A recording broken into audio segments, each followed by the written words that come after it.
Now, Democratic lawmakers are ready to kick into high gear to get President Biden's infrastructure plan signed into law. The fourth round of stimulus payments may have new eligibility requirements and income thresholds. This is your fourth stimulus check update and daily news report. I first salute them. I respect them. They're wonderful. I've talked to a few of them on the phone over the last few days. And as I've said before, everything is on the table. Next. Nope. Go ahead. Yes. Everybody, Democrats will face a critical month on infrastructure in July as they reckon with deep schisms in their ranks and questions over legislative challenges and policy specifics of a bill. The party wants to position itself with ahead of the midterm elections. And this July will test Democratic congressional leaders, Senate Majority Leader Chuck Schumer and House Speaker Nancy Pelosi, both of whom govern diverse caucuses and control narrow majorities, could bring the president's legislative agenda to a screeching halt.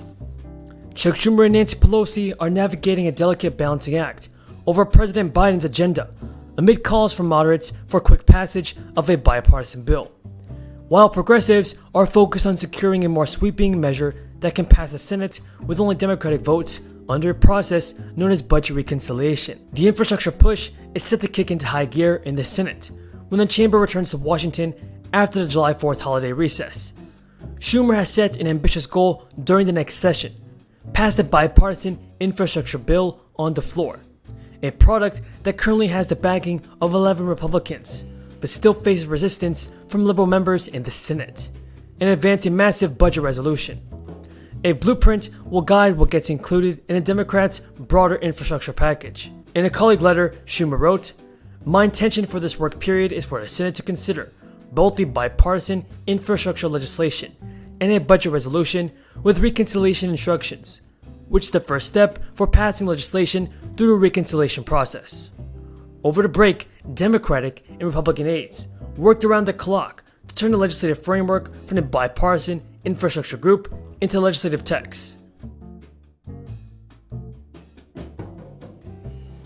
If you look at inflation in the first 6 months of this year, it's as bad as it was in the last 6 months of 1981. In other words, the rate of inflation currently raging in our country has not been achieved since 1981, 40 years ago.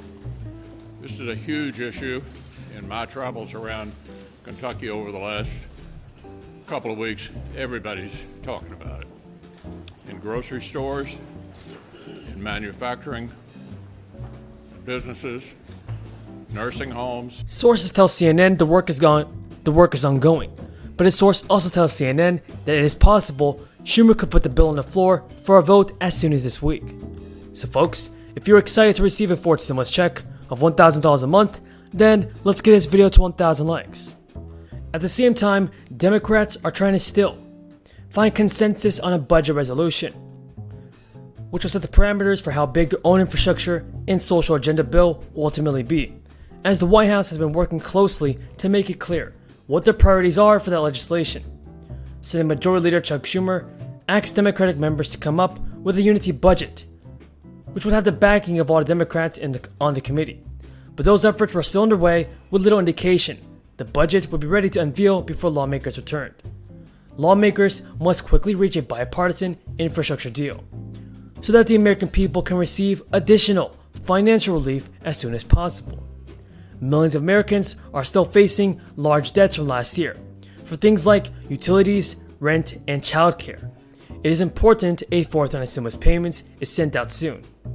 Democratic members of the Senate Budget Committee will huddle tonight to attempt to iron out final sticking points in the Democratic budget. Two aides tell CNN the negotiators are eyeing a budget in the realm of $3.5 trillion at this point, a massive investment, but far short of a $6 trillion budget Committee Chairman Bernie Sanders first unveiled last month.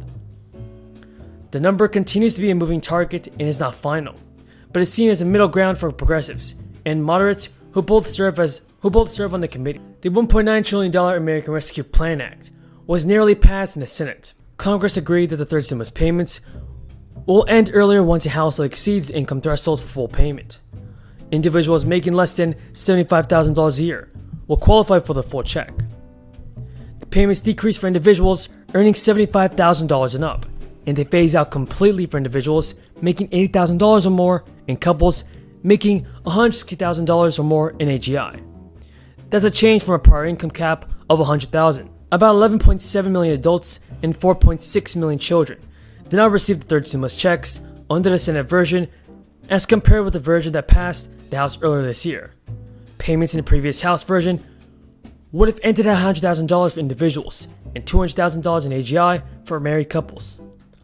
In the first round of $1,200 checks, payments crossed. Payments ceased for individuals making $99,000 and couples making $198,000 in adjusted gross income. Now folks, if you support a fourth stimulus check, then let's get this video to 1,000 likes. As always everybody, I truly appreciate everyone's amazing support. And until next time, have a great day and stay safe. An approach that basically says for people making over $250,000 a year, they will actually have to pay into the system the same way people under $125,000 are, so that we can strengthen it. And it's only the right and fair thing to do. Speaking of bond yields, let's talk about what happened with the 10-year auction that just took place. Rick Santelli standing by with the results. How'd it go, Rick? Well, the grade I gave it at straight up 1 Eastern for investor demand, Kelly, was a B+, boy plus. Pretty good auction. Let's go through it, shall we? 38 billion reopened 10s. This is the second time we're adding to an issue originally opened in May at 41 billion. The reopenings tend to be smaller at 38 billion. The yield 1.371.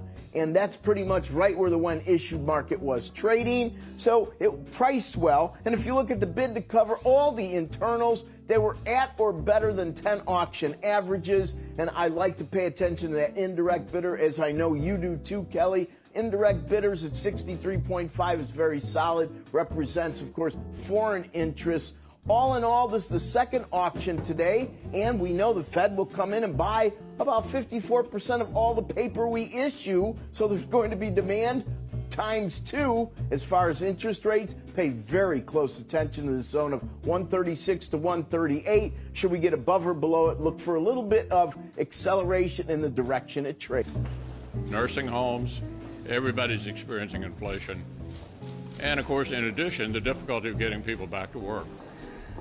Secondly, I've noticed that the Democrat minority in the Kentucky, in the Texas legislature is up here today, and I think it's quite interesting to see the Democratic majority in the Senate concerned about minority rights in the state Senate in Texas.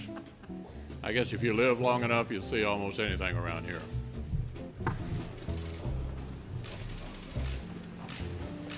Yeah, and on that point, the Democrats from the Texas